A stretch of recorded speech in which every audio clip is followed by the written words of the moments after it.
According to a forecast by the African Development Bank Group, over the next 2 years, Africa's economic development will outperform that of the rest of the globe. The real gross domestic product of the continent was predicted to grow by an average of 4% in 2023 and 24, higher than the expected global averages of 2.7% and 3.2%, according to a report titled Africa's Macroeconomic Performance and Prospects. Despite confronting considerable challenges brought on by global socio-economic shocks, the analysis demonstrated that all 5 of the continent's regions remained robust and had a stable prognosis for the medium term. Well, joining us now for more on these stories is Samuel Oyekanmi, a macroeconomic analyst with Nairametrics. Samuel, thanks very much for joining us. The African Development Bank sounds bullish on African growth. Is their optimism justified? Yes, of course. When you look at the numbers and then the performance of African economies last year and then during the COVID-19, you definitely would agree with the African Development Bank about their bullishness towards the growth of the African economies. Look at the likes of Senegal also demonstrated some level of resilience even in 2022.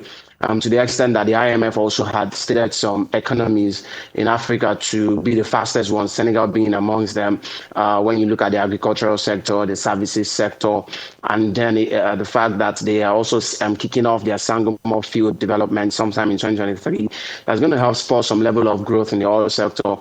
And the same way also we've seen that across some other economies like Rwanda, Cote d'Ivoire, Benin Republic, amongst others, especially the eastern economies in Africa. It just gives you an indication that there could be some level of growth, especially considering that the global economy right now is not really doing so well. Africa seems to have demonstrated some level of resilience, although not without its own problems around depreciation of the exchange rates and high inflation rate. But looking at that numbers, irrespective, they've shown some level of growth, and we might actually be seeing some more than 2% growth in the African continent. Well, we certainly hope that that resilience persists. But what about the risks to their forecast? What should we be watching over the next 12 months? Yeah, specifically, risk factors for the African economies. One of them is food insecurity.